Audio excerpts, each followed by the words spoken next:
Yang mulia para ulama, para kiai, para asatidz dan asatidzah, yang saya hormati para tokoh masyarakat, bapak-bapak pejabat pemerintahan baik sipil, TNI maupun Polri, panitia serta PKN Masjid Nurul Hidayah, rekan-rekan bangsa, ibu bapak, saudara-saudara kaum muslimin yang saya cintai.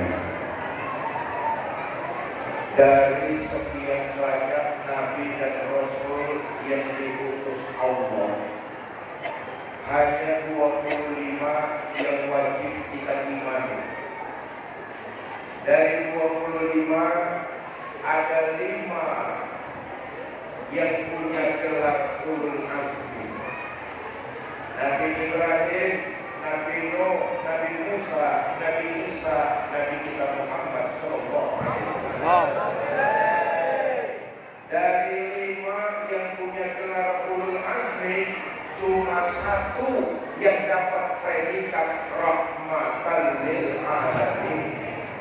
Siapa dia? Tidak lain baginda kita Nabi besar Muhammad sallallahu alaihi wasallam. Kenapa Nabi dapat predikat rahmatan lil alamin? Ini saja yang ingin saya sampaikan pada malam ini. Mudah-mudahan ini bisa selesai dalam waktu 5 menit.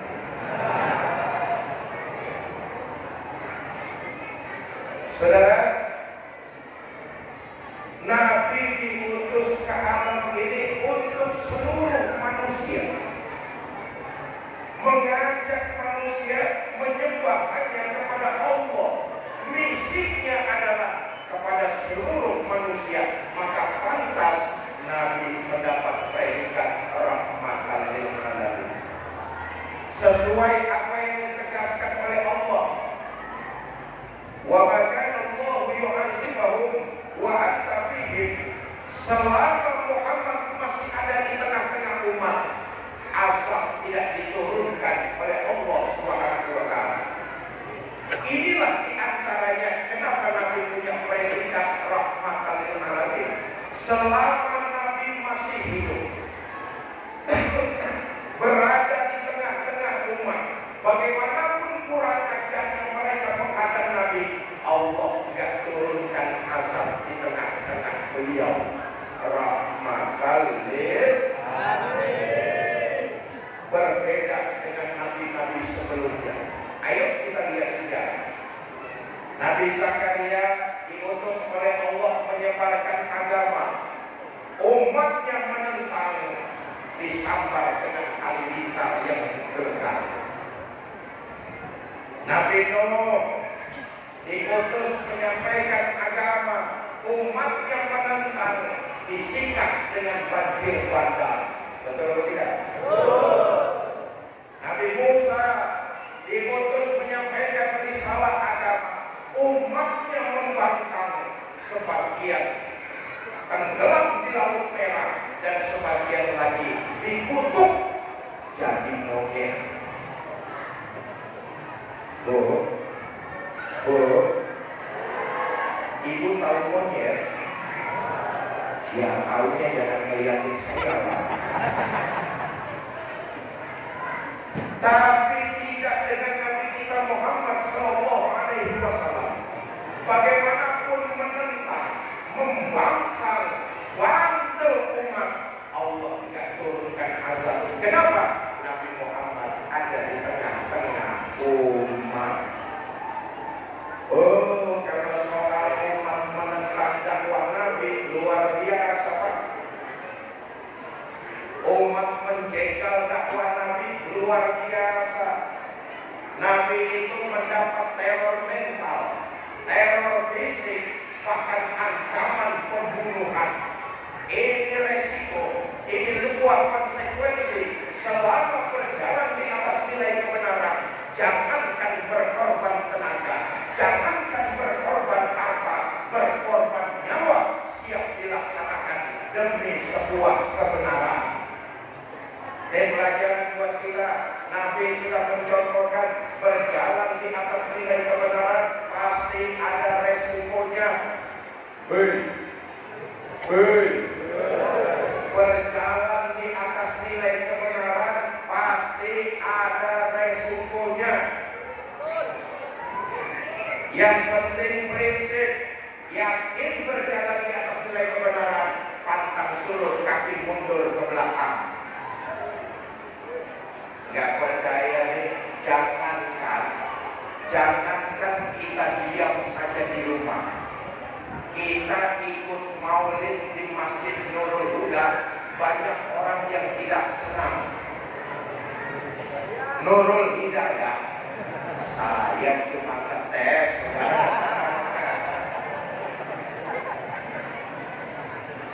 Jangankan kita di rumah, kita datang di Masjid Nurul Hidayah, ngikutin pengajian maulid, ada saja orang yang nggak suka. Betul atau tidak? Panitia nih bikin pengajian kayak begini nih, nggak semua orang di Sebabi ini seneng. Pasti ada yang pro, ada yang kontra. Kalau yang pro akan ikut, kalau yang kontra akan menghadap, menghalangi. Itulah resiko. Mungkin nggak berani ngomong berhadapan, tapi hatinya ngedumel.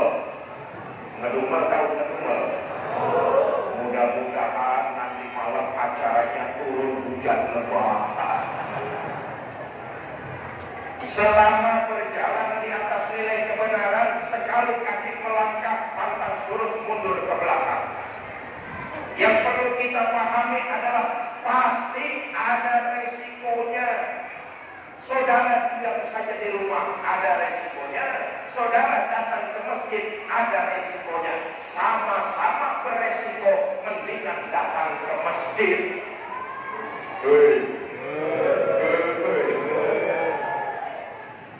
Karena itu, kalau kita yakin berjalan di atas nilai kebenaran, teruslah melangkah dan jangan pernah takut salah. Adik-adik saya, para remaja, para pemuda Muslim Sebabi, para pemuda, saya titip pesan, treble-nya diturunin aja, sound system minta tolong. Treble-nya diturunkan, echo-nya dimatikan, suaranya bulat lagi. Cek, 1, 2. Nah, makasih Pak. Jangan dioprek-oprek lagi Pak. Ini ketua panitia soundnya sudah lunas belum ini? Saya titip pesan adik-adik saya, para pemuda Muslim Sebabi, selama kalian yakin berjalan di atas nilai kebenaran, terus lakukan dan jangan pernah takut salah. Salah karena berjalan di atas nilai kebenaran masih lebih baik daripada saudara tidak pernah salah tapi karena tidak pernah berbuat. Saya ulangi, berbuat karena kebenaran salah masih lebih bagus daripada saudara tidak pernah salah karena tidak pernah berbuat. Saudara baca Quran salah, itu masih lebih baik daripada saudara tidak pernah salah karena tidak pernah baca Al-Quran. Saya dong baca Quran nggak pernah salah.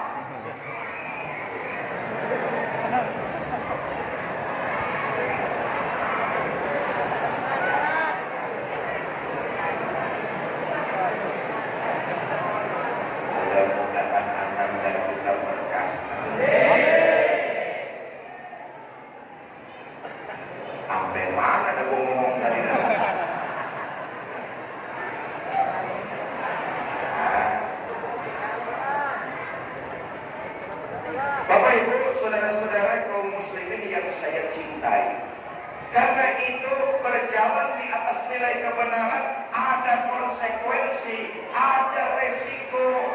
Nabi sudah mencontohkan kepada kita 15 abad yang lalu. Beliau mengalami teror mental, penyiksaan fisik, bahkan sampai ancaman penghilangan nyawa baginda Nabi besar Muhammad SAW. Lihat sirah nabawiyah, puncak dari kekurangan ajaran orang kafir Quraisy menentang kebenaran yang disampaikan Nabi. Terjadi di tahun ke-12 setelah beliau diangkat jadi Rasul. Saudara, ketika turun perintah hijrah, kabar ini didengar oleh orang-orang kafir Quraisy. Satu malam mereka mengadakan rapat di satu tempat yang disebut Darun Nadwa. Hadir pemuka-pemuka Quraisy. Pemimpin sidang Abu Jahal. Kata Abu Jahal, saudara-saudara, bagaimana ini? Muhammad kita siksa sudah, kita teror sudah. Sekarang bahkan pengikutnya semakin bertambah. Bahkan sebagian pengikutnya sudah pada hijrah ke Madinah. Ini Islam bertanda akan besar di Madinah. Bagaimana cara kita mengatasinya? Abu Jahal mimpin rapat mengkudeta Nabi. Dari belakang ada yang nyautin, namanya Abu Lahab. Kata Abu Lahab, gua bilang juga apa, dari dulu Muhammad bunuh aja.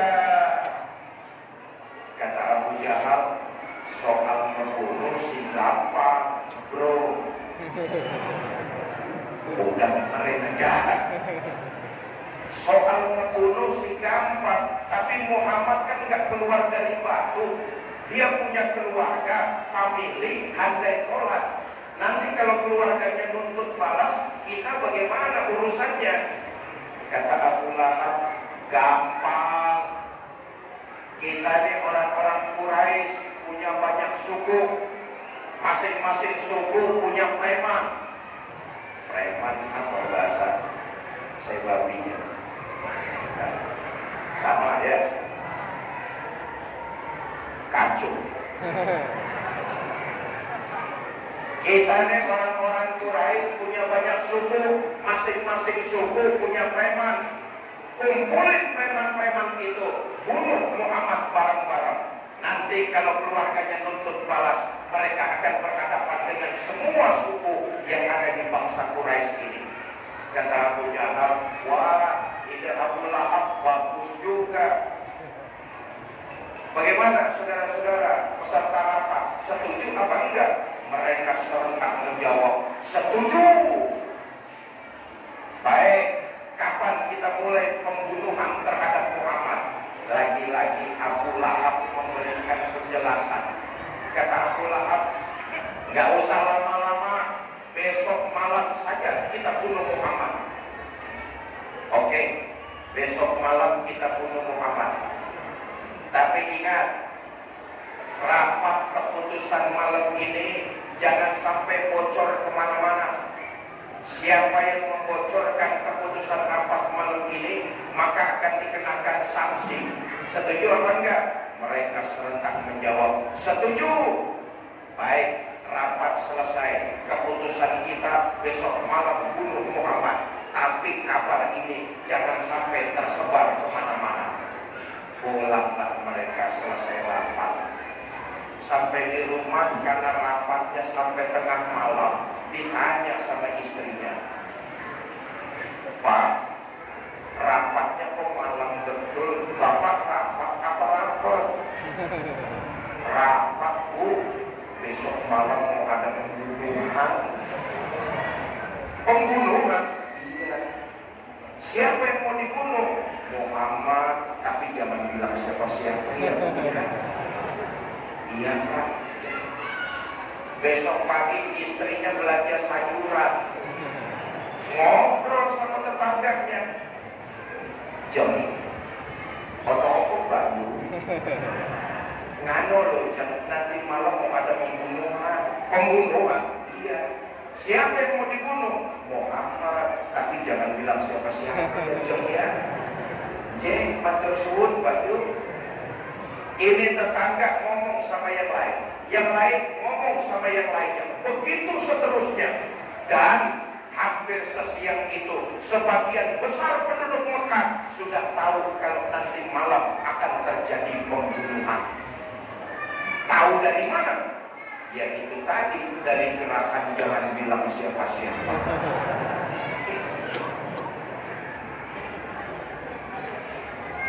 Habis maghrib kota Mekah sepi. Selesai Isya makin sunyi. Orang tutup pintu rapat-rapat, nggak ada yang berani keluyuran keluar rumah.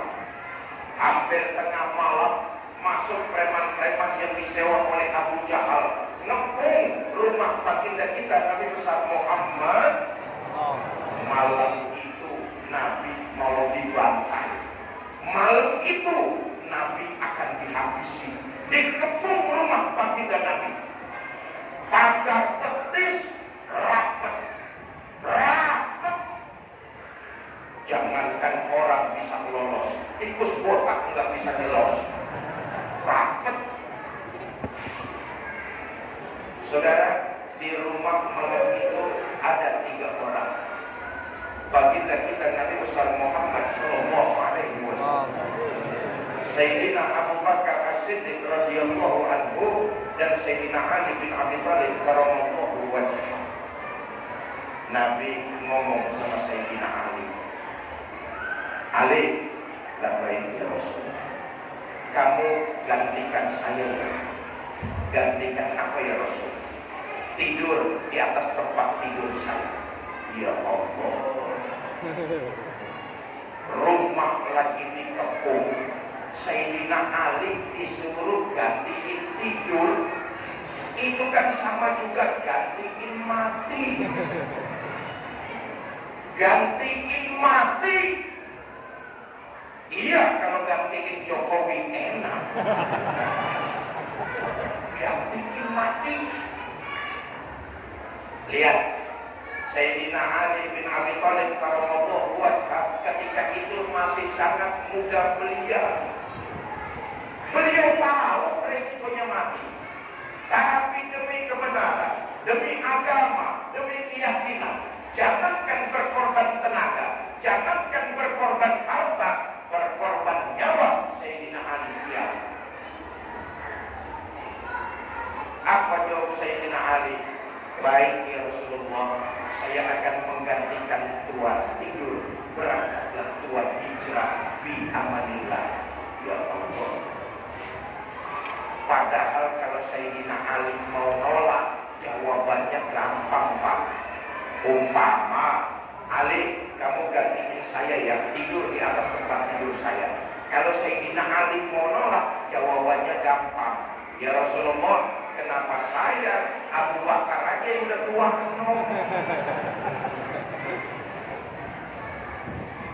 Baik ya Rasul, saya akan tidur menggantikan tuan. Berangkatlah tuan hijrah fi amanillah.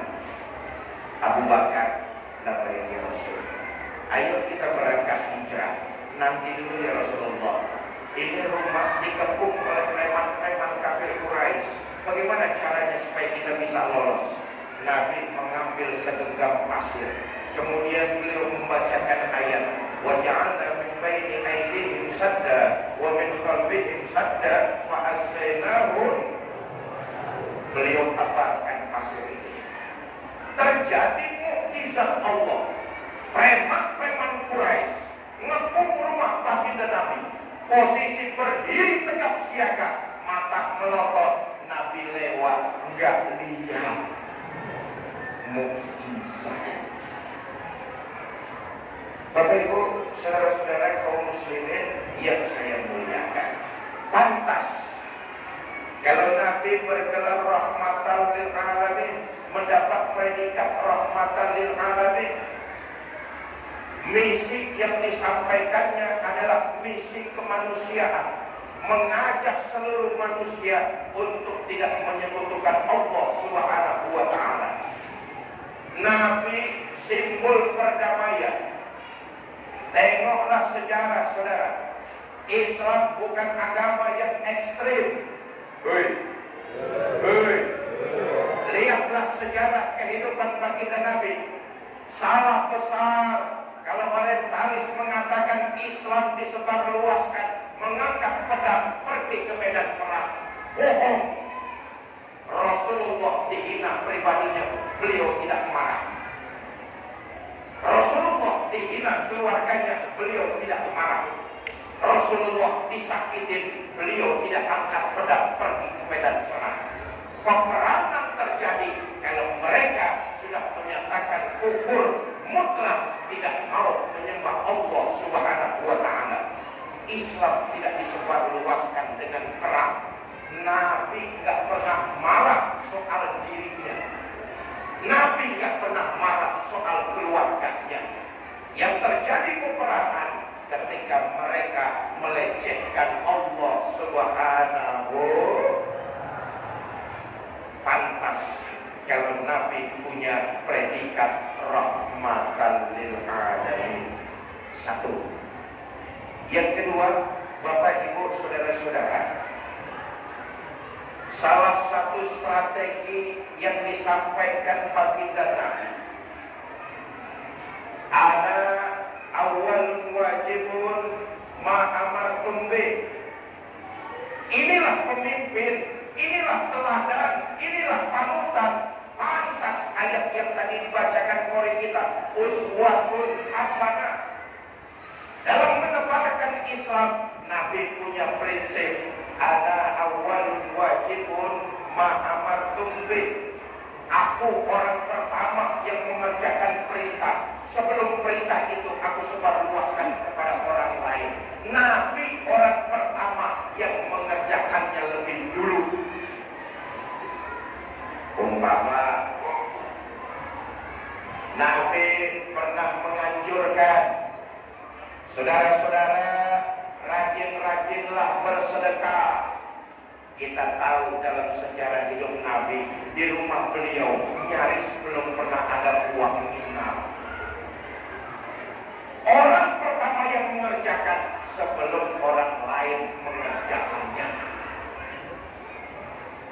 Nabi pernah menganjurkan saudara-saudara, rajin-rajinlah bangun tengah malam, ambil air wudhu, dirikan sholat tahajud, laporkan persoalan kepada Allah. Sejarah kita baca, Nabi itu sepertiga malam sudah ruku dan sujud, kakinya bengkak sholat tahajud. Orang pertama yang mengerjakan ibadah sebelum dikerjakan oleh orang lain. Sepertiga malam sudah berdiri tegak melakukan sholat tahajud, kakinya bengkak karena rajin ruku dan sujud. Saya juga tahu orang saya babi ini banyak yang kakinya pada bengkak malam ini. Asam urat. Pantas kalau kemudian baginda Nabi diikuti, pantas kalau baginda Nabi diteladani. Kenapa? Orang pertama yang mengerjakan perintah sebelum perintah itu disebarluaskan kepada orang lain. Kalau Nabi bilang A yang dikerjakan. Kalau Nabi bilang B yang dilakukan. Samanya ucapan dengan perbuatan, itulah Islam mampu diterima dalam waktu yang relatif singkat. Samanya ucapan dengan perbuatan, itulah pemimpin kita, baginda Nabi Muhammad Sallallahu Alaihi Wasallam. Maaf ya, pemimpin-pemimpin zaman sekarang kan antara ucapan sama perbuatan sering beda.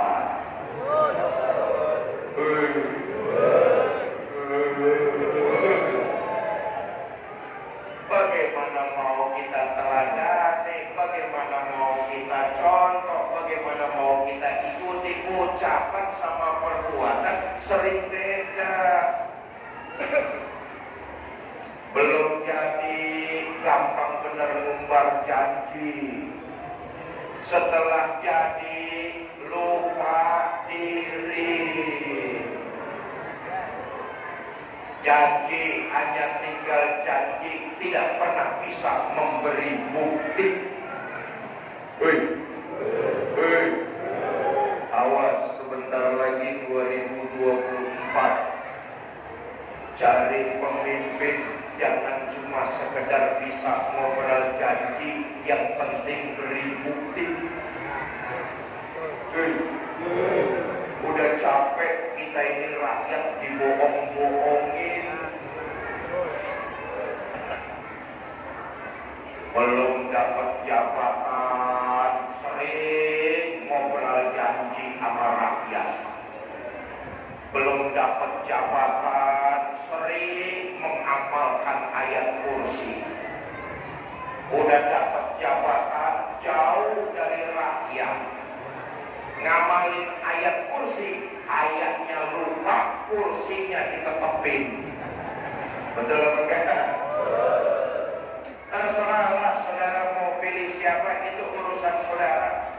Tapi belajar dari pengalaman yang sudah-sudah. Kita ingin pemimpin yang antara ucapan dan perbuatannya sama. Kalau berani berjanji, maka harus berani untuk menepati. Jelas? Jelas? Saya lagi ngomongin apa sih ini? Bapak Ibu, saudara-saudara kaum muslimin yang saya cintai, pemimpin kita umat Islam tidak lain dan tidak bukan baginda Nabi besar Muhammad sallallahu alaihi wasallam. Cinta dan pembelaan Nabi kepada kita dari dunia sampai akhirat. Di dunia Nabi sayang kita, di akhirat Nabi cinta kepada kita. Zahir batin Nabi sayang. Dalam sebuah riwayat dijelaskan, nanti ketika kita semua berjembat di atas Shiratal Mustaqim, Nabi berdiri menengadahkan tangan sambil berdoa memohon kepada Allah. Apa kalimatnya? Allahumma salim, salim. Ya Allah, selamatkan umatku, selamatkan mereka ya Allah. Allahumma sholli wa sallim wa barik alaihi. Bapak Ibu jamaah masjid yang saya cintai, jangan kita ragukan lagi kecintaan Nabi kepada diri kita. Tinggal sekarang kita bagaimana mengikuti syariat yang sudah diajarkan baginda Nabi. Itu yang perlu kita pertegas, itu yang harus kita gali. Soal kecintaan Nabi kepada kita jangan diragukan lagi.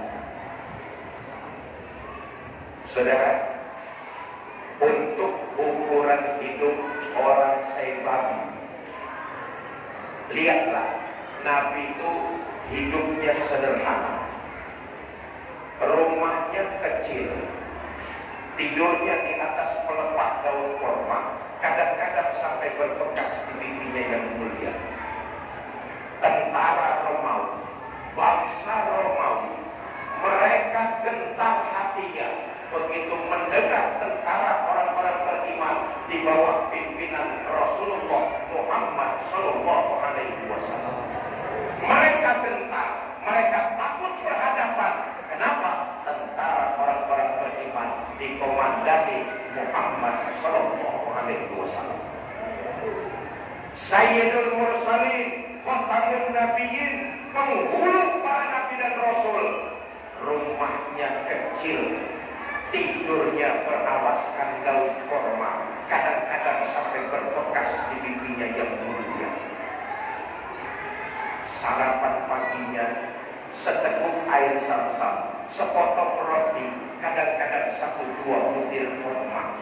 Allahumma sholli wa sallim. Dalam kondisi yang sederhana, Allah menawarkan bantuan. Wala sawfa yu'tika rabbuka fatarda. Muhammad, kamu minta apa? Aku kasih, asal bisa membuat hati kamu senang. Mau apa Muhammad? Ngomong. Mau harta yang banyak? Ngomong. Mau jabatan yang tinggi? Ngomong. Mau pangkat yang luas?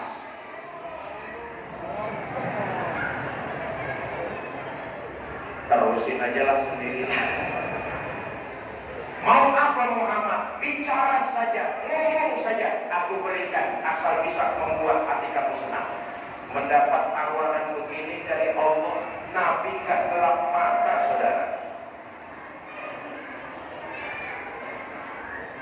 Travelnya masih ini mas, pada kebesaran, biar gak mendengung. Cek 1 2 ya.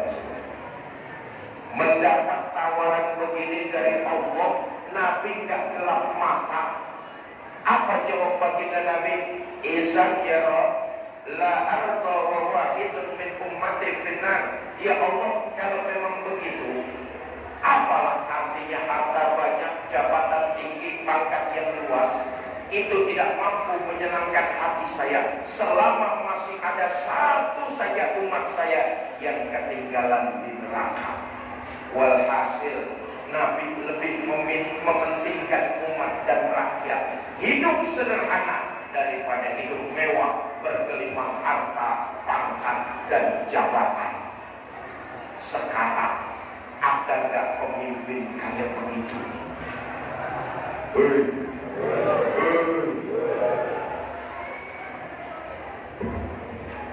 Bapak Ibu, saudara-saudara, karena itu kita ini harus bersyukur menjadi umat baginda Nabi Muhammad.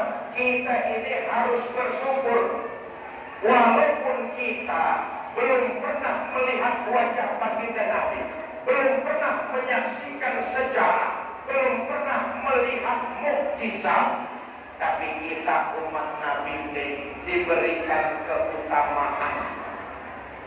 Dalam hadis qudsi Allah menyatakan, inni haramtul jannata ala sa'iril umam hatta tadkhulaha ummatuka.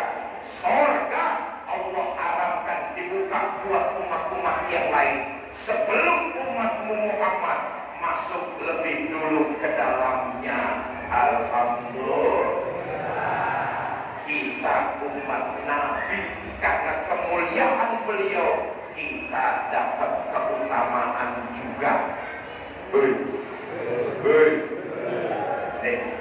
Nanti ini yang hadir di sini nih dibangkitkan lebih dulu, dihisab lebih dulu, lewat Shirathul Mustaqim lebih dulu, masuk surga lebih dulu. Kalau toh mampir ke neraka juga lebih. Ya resiko jangan enaknya saja ya Pak. Allahumma sholli wa sallim wa barik alaihi. Saudara, ketika ajal baginda Nabi sudah dekat, sebelum ruh terpisah dari jasad, 3 kalimat yang terlontar dari bibir mulia baginda Nabi. As-sholat, as-sholat, sholat, dirikan sholat. Siapa yang mendirikan sholat, dia sedang mendirikan agama. Siapa yang meninggalkan ibadah sholat, sesungguhnya dia sedang meruntuhkan agama. As-sholat, as-sholat. Yang kedua, an-nisa, ittaqun nisa, wanita, lindungi, hormati, muliakan kaum wanita. Yang ketiga, ummati, ummati. Lihat lagi sejarah. Di akhir hayat sebagai seorang bapak, Nabi gak manggilin anak semata wayangnya Sayyidah Fatimah. Betul ya? Di akhir hayat sebagai seorang suami, Nabi gak manggilin nama istri tercintanya Sayyidah Aisyah radhiyallahu anha ummul mukminin. Lihatlah sejarah. Di akhir hayat sebagai seorang kakek, Nabi gak manggilin cucu tersayangnya Sayyidina Hasan dan Husain. Tapi di akhir hayat sebelum roh berpisah dengan jasad, kalimat yang keluar dari bibir mulia Nabi, ummati, umat. Kita semua umat baginda Nabi besar Muhammad sallallahu alaihi wasallam.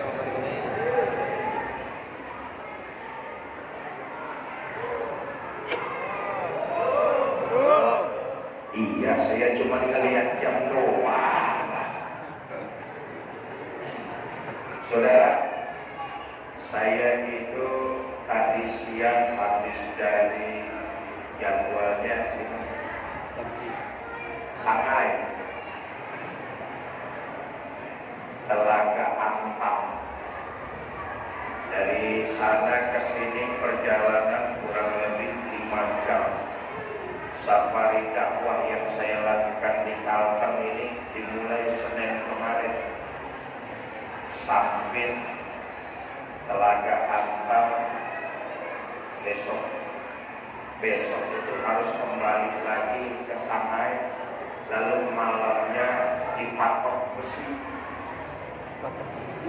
Kota besi.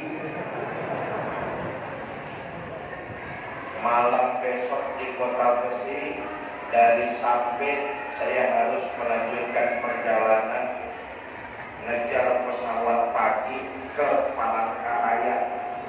Konon Sampit Palangkaraya, Kota Besi, Palangkaraya itu 4 jaman perjalanan. Ya betul ya.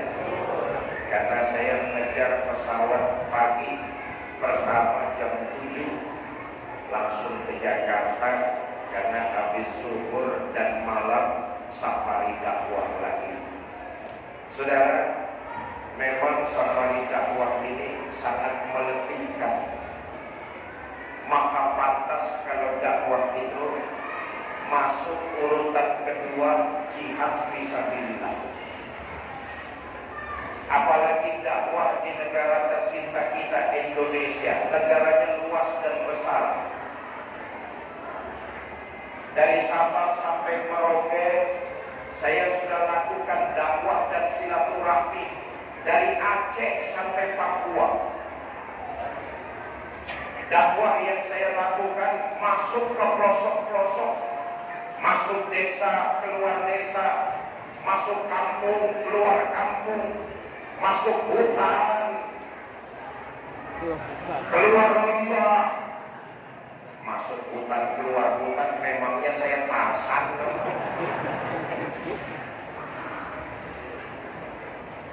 Tapi karena memang ini panggilan batin, hati bahagia. Abah saya Allah yarham Ki Haji Zainuddin MZ. Oh, kami ini keluarga besar, khusus umumnya orang-orang Kalimantan. Kami punya keterikatan emosional dengan orang-orang Kalimantan. Makanya dari mulai abah saya sampai saya ngerasa datang ke Kalimantan nggak sebagai seorang tamu. Kenapa? Karena memang punya keterikatan emosional. Abah saya Allah yarham Ki Haji Zainuddin MZ adalah salah seorang murid dari tokoh ulama besar Allah yarham Ki Haji Idham Khalid putra mantan. Cek 1 2. Cek. Ki Zainuddin MZ salah satu murid dari tokoh ulama besar putra Kalimantan Allah yarham Ki Haji Idham. Selama Ki Haji Zainuddin MZ safari dakwah, bukannya matikan aja, cek 1 2, putus-putus, steker dalamnya saja, cek 1 2, cek 1 2, ya. Selama melakukan safari dakwah ke Kalimantan, Ki Zainuddin sering betul, benar apa enggak? Karena itu buat saya ini hanya tinggal meneruskan tali silaturahmi.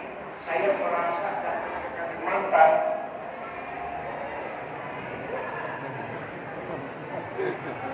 cek 1 2. Saya merasa kalau saya datang ke Kalimantan, saya hanya pulang kampung nemui saudara-saudara saya.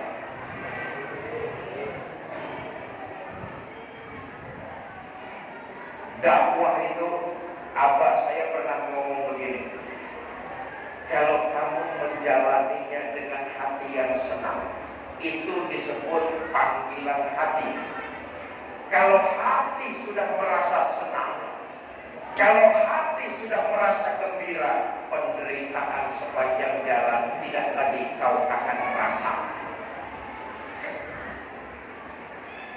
Enggak percaya, saudara tahu kan Telaga Antam itu jalan poros yang menghubungkan 4 provinsi langsung ke pusat IKN. Cuma sekarang jalannya masih belum diaspal, lagi dipadetin. Proses pengaspalan, jalannya tanah sedang dipadetin. Turun hujan, alhamdulillah. Luar biasa kalau jalan tanah itu hujan sudah. Banyak mobil yang antri, ada yang asnya patah, ada yang terguling. Saya ingat abah saya ngomong begitu, apapun yang kau jalankan harus dari hati. Kalau hati sudah merasa bahagia, penderitaan badan sudah tidak lagi terasa. Walaupun jalan lumpur, alhamdulillah saya nggak ngerasain. Saya tidur.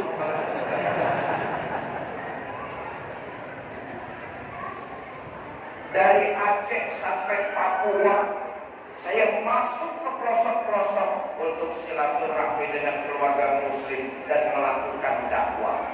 Lelah, iya. Capek, jelas.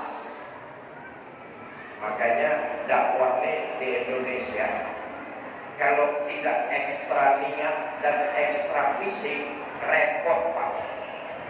Ekstra niat, ekstra fisik. Dakwah kalau nggak mau capek, yang enak di Jakarta saja. Studio TV enak. TV One, Damai Indonesia. Betul apa tidak? iNews, Cahaya Hati Indonesia. Kompas TV, Cahaya Hati. Enak, saya ngajar di situ saja. 20 menit isi pengajian, insya Allah se-Indonesia orang pada dengar. Yang terpenting amplopnya besar. Oh, itu amplop dari TV. Kalau saya sama anak istri nggak makan setahun, nggak habis-habis Pak. Udah dengerin aja. Bapak Ibu, saudara-saudara kaum muslimin yang saya cintai, kita semua saya yakin cinta kepada baginda Nabi dan di yaumil akhir kelak mendapat syafaat dari beliau. Amin. Cuma persoalannya, kalau kita ngaku cinta maka harus dibuktikan. Selama ini kita baru pandai mengaku. Semua kita baru cuma sekedar pandai ngaku. Persoalannya diakui atau tidak, ini yang menjadi masalah. Bu,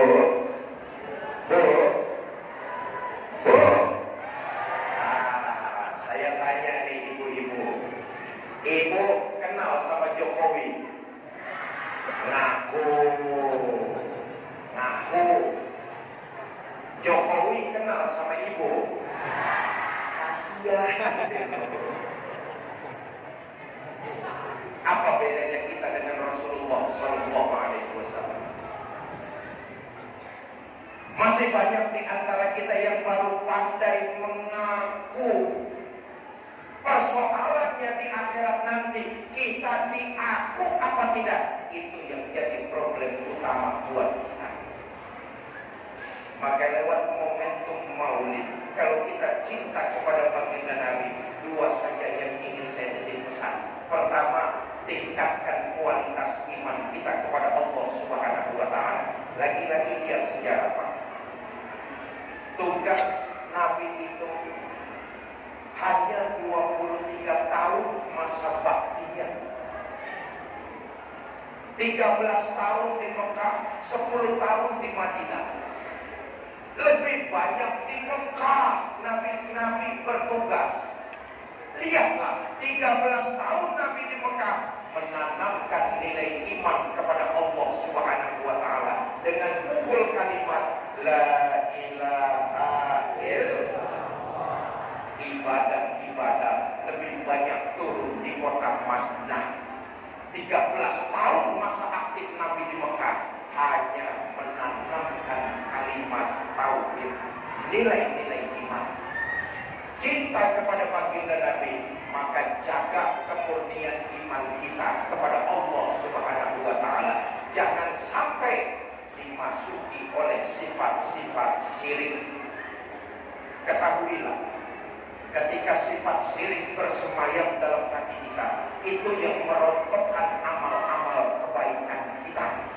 Susah payah kita mengerjakan amal ibadah, tapi begitu syirik terlintas dalam hati kita, rontok amal-amal ibadah kita. Na'udzubillah. Jaga kemurnian iman, jangan sampai menyebutkan Allah. Amal ibadah yang kita kerjakan, cantolannya adalah iman. Nah, saya mau masuk bab akidah. Saudara, begini, orang kalau boleh pidato di Saibabi pakai boleh nggak pidato di sini pakai boleh nggak? Boleh ya. Orang mendingan amalnya dikit tapi imannya benar daripada amalnya banyak tapi imannya salah. Ini akidah. Tadi saya katakan, idealnya seorang muslim imannya benar, amalnya banyak. Bagaimanapun banyaknya amal seseorang, tapi kalau imannya salah, itu amal nggak ada tempat dia nyantol. Amalnya nguap, ngawang, ngambang. Saudara tahu ngambang? Kayak yang di sungai. Karena itu cinta kepada baginda Nabi, jaga kemurnian iman, jangan sampai terkontaminasi. Syirik itu ada dua, saudara. Syirik zohri, syirik khafi. Syirik zohri, syirik yang terang-terangan. Insya Allah kita gak bakalan nyembah gunung, nyembah patung, nyembah pohon, nyembah batu. Insya Allah kita gak bakalan. Tapi tanpa kita sadari, kita sering terjebak syirik khafi. Apa syirik khafi? Samar, terselubung, remeng-remeng. Contoh nih, contoh, saya habis beli burung perkutut, rezeki saya lancar. Awas, gara-gara hobi bisa merontokkan nilai-nilai ibadah yang sudah kita kerjakan. Terjebak syirik hobi. Atau saya habis pakai cincin ini nih, jangankan perawat, nenek-nenek ngeliatin lemes, nenek-nenek buat apa? Expired.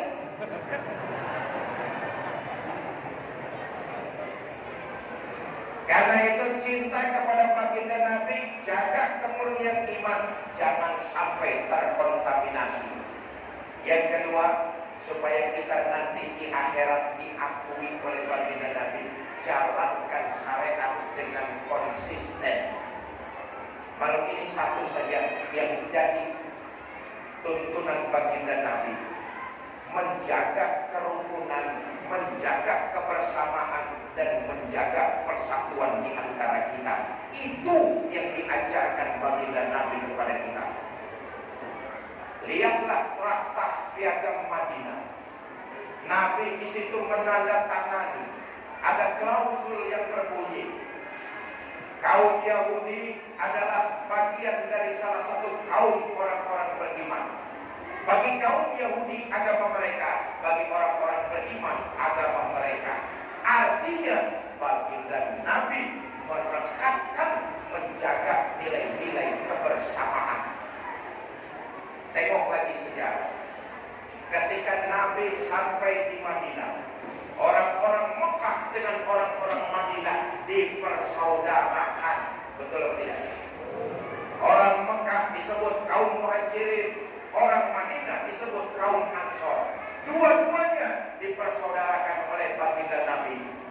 Persaudaraan yang dijalin dengan tali akidah jauh lebih hebat dan mulia daripada jalinan saudara ikatan darah.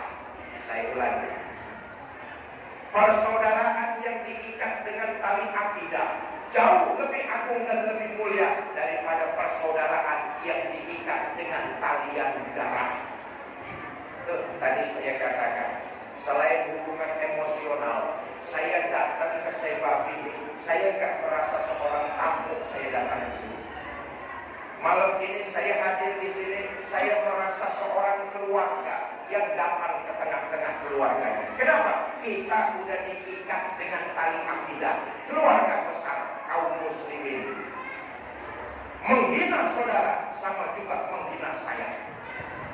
Menyakiti saudara sama juga menyakiti saya. Saya adalah saudara, saudara adalah saya. Di hatiku ada kamu. Asik. Kalau kita ngaku cinta sama baginda Nabi, di akhirat mau diaku pengikut beliau. Yang kedua, yang terakhir, jaga kerukunan, jaga kebersamaan, jaga kekompakan, hidupkan terus nilai buyut, gotong royong, saling asa, asi, asu. Saudara, sunatullah. Di tengah-tengah kita pasti ada perbedaan. Betul apa tidak? Sunatullah. Sampai kiamat perbedaan tetap akan ada. Gak usah contoh yang susah-susah. Malam ini yang hadir di masjid ini, ada gak yang mukanya sama ini? Hah? Ada apa tidak? Ya. Jangankan muka, senyum kita saja beda-beda. Betul apa tidak?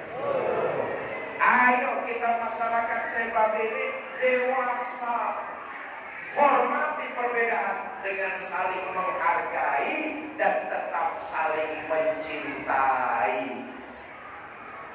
Saudara berkecimpung dalam organisasi NU, silakan.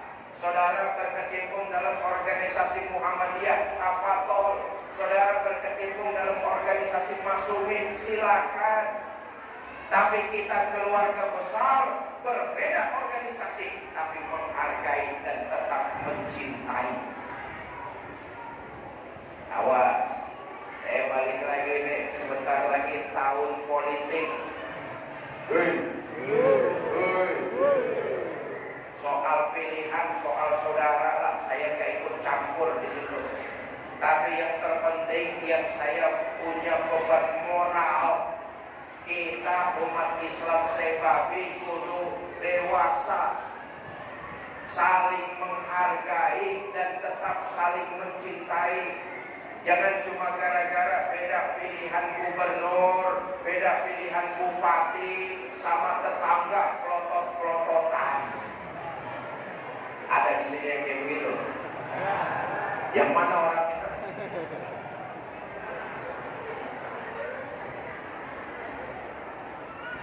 Sudah cukuplah kita diobok-obok, dikotak-kotakan. Sekarang kita bangkit. Kedewasaan kita cara berpikir, kita sadari bahwa perbedaan tetap ada. Karena itu menjaga kerukunan itu yang utama, dengan saling menghormati, saling menghargai, dan tetap saling mencintai. Kalau ini yang kita lakukan, insya Allah silaturahmi kita akan menghasilkan kekuatan yang luar biasa. Tapi kalau yang terjadi sebaliknya,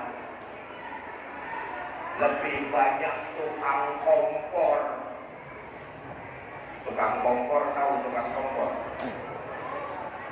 hasut sana, ngipasin sini, membakar yang sini, nyundut sebelah sana, tukang kompor, memecah kerukunan warga, kebersamaan yang sudah dibangun terkoyak-koyak oleh tukang kompor, provokator.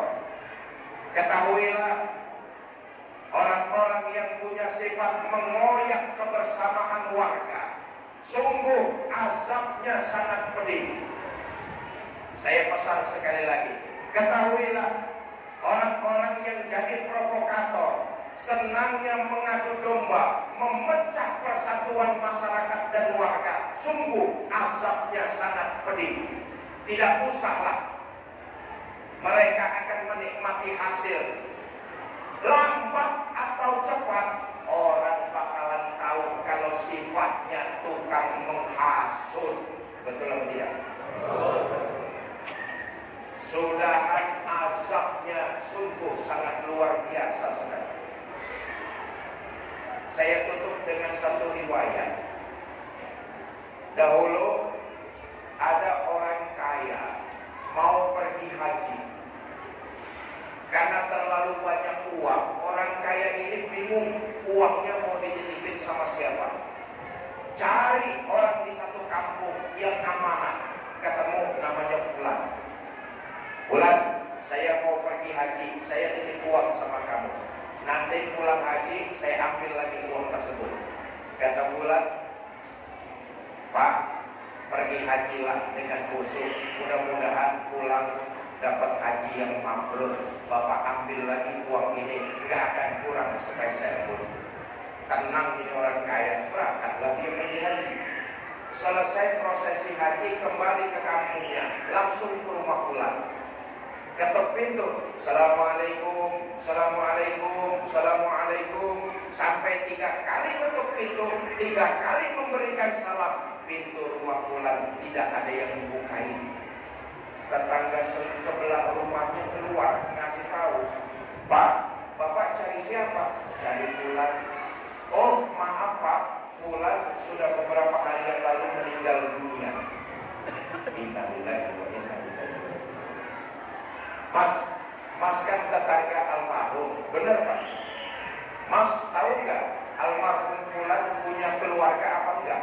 Saya nggak tahu Pak. Atau mungkin Mas tahu nggak almarhum Fulan nyimpan uang saya di mana? Oh, apalagi urusan itu saya nggak ngerti Pak. Gundah gulana hati orang kaya ini, kemana dia harus bertanya?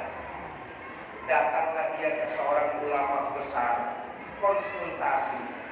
Tuan saya, beberapa hari yang lalu saya pergi haji, saya titipin uang saya sama Fulan. Begitu saya pulang, tetangganya pada ngomong, Fulan sudah meninggal dunia. Tetangganya nggak tahu keluarganya di mana. Tetangganya juga nggak tahu almarhum Fulan nyimpen uang saya di mana. Ini jalan keluarnya bagaimana, Tuan saya? Kata ulama itu, sebentar Pak, saya mau tanya, Fulan itu orangnya rajin ibadah nggak? Rajin.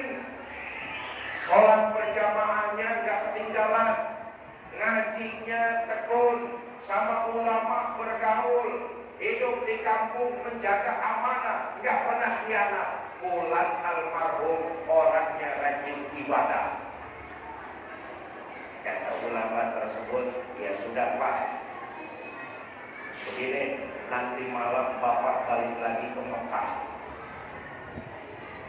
Tepat di tepian sumur Zam-Zam, Bapak panggil Fulan. Kalau memang dia orangnya rajin ibadah, Bapak panggil, nanti ada yang nyautin dari dalam sumur Zam-Zam. Berangkat orang kaya ini balik lagi ke Mekah. Tengah malam, tepat di tepian sumur Zam-Zam, orang kaya teriak, Fulan, Fulan, Fulan. Sampai 3 kali manggil, nggak ada yang nyautin dari dalam sumur Zam-Zam. Kontai orang kaya ini. Pagi-pagi kembali lapor langsung sama ulama tersebut. Tuan Semalam 3 kali saya panggil di tepian sumur Zam-Zam, nggak ada yang nyautin dari dalam. Ini bagaimana Tuhan saya? Kata ulama tersebut, celaka. Jangan-jangan almarhum fulan sedang diazab di dalam kuburnya.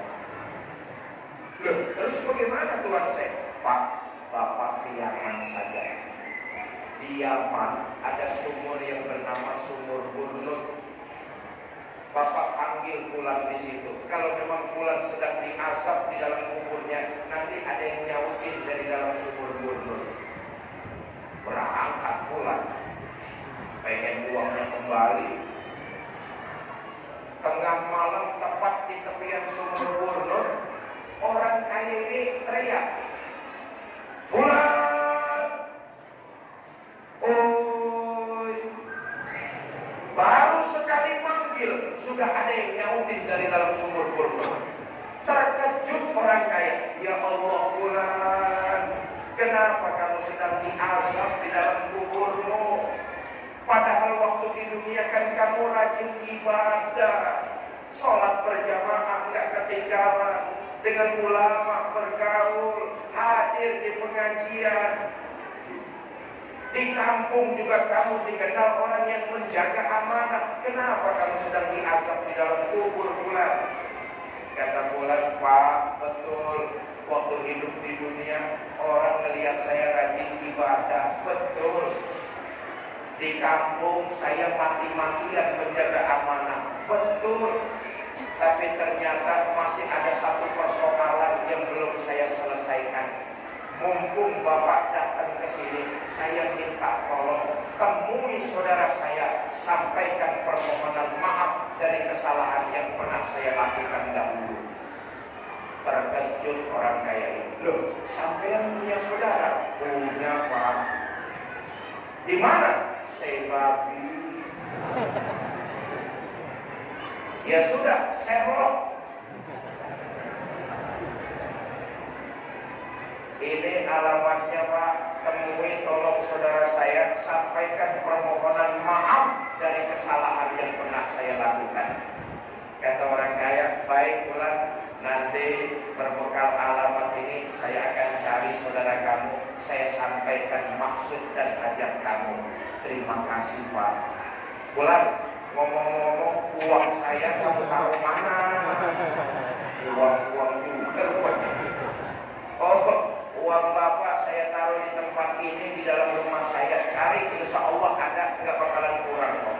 Cuma saya pesan Pak, temui saudara saya, mintakan kehalalan dari kesalahan yang pernah saya lakukan dahulu." Pulang nih orang kaya, sesuai tempat yang ditunjukkan, ada, dicari uangnya, ketemu, dihitung, nggak ada yang kurang sepeser pun. Dalam hati orang kaya ini berkata, "Benar fulan, orangnya amanah, terpercaya, nggak pernah khianat." Berbekal alamat yang dia pegang, dia cari rumah saudaranya almarhum fulan. Ketemu, ketok pintu, "Assalamualaikum." "Waalaikumsalam." Kata orang kaya, "Mas, sampean saudaranya fulan?" "Betul Pak, saudara saya fulan itu kan sudah meninggal dunia. Saya tahu, karena itu saya kesini. Saudaramu yang namanya fulan sekarang sedang diazab di dalam kuburnya." Ini orang dengar saudaranya fulan sedang diazab di dalam kubur, meleleh air mata, nangis terseduh-seduh. Makin tambah terkejut orang kaya. "Mas, sampean ini bagaimana sih? Sampean kan bersaudara waktu hidup di dunia, kok bisa terjadi kayak begini?" Ceritanya orang, "Pak, betul, kami hidup di dunia memang bersaudara, tapi fulan pernah memprovokasi saya. Fulan memutus tali kekeluargaannya sama saya. Fulan memfitnah saya, memutus tali silaturahmi saya. Saya datang ke rumahnya baik-baik, ditutupin pintu. Saya kirimin makanan, dibuang di tepian jalan. Di mana tempat saya samperin untuk bersalaman, melengos. Melengos apa bahasa Banjar? buang muka. Di mana tempat kalau saya ajakin musafahat, buang muka.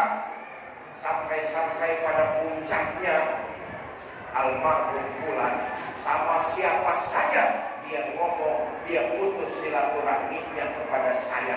Dia sudah nggak mau lagi hidup rukun bersama saya.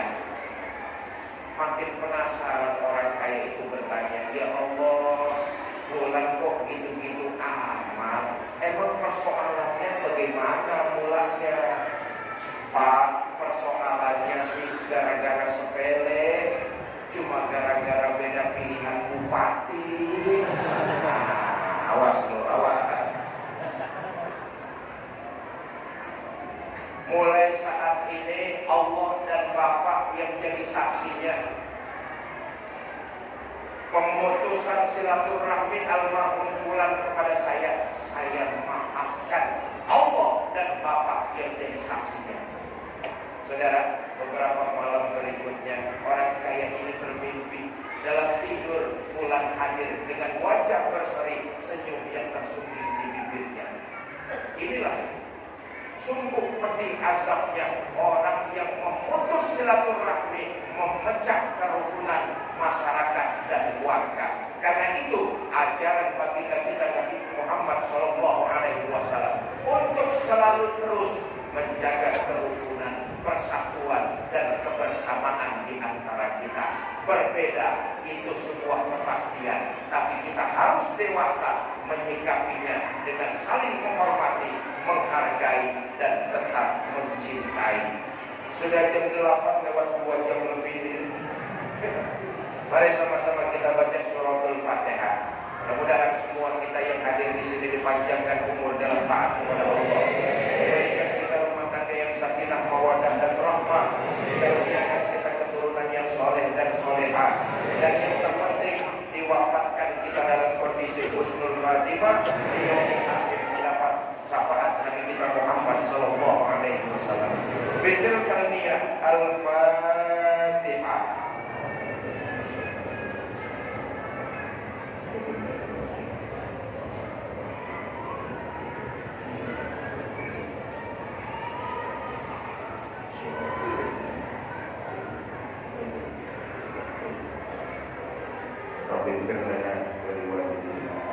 Ini saja yang dapat saya sampaikan. Mudah-mudahan ada manfaat. Lebih kurang saya mohon maaf. Wallahul muwaffiq ila aqwamit thoriq. Assalamualaikum warahmatullahi wabarakatuh.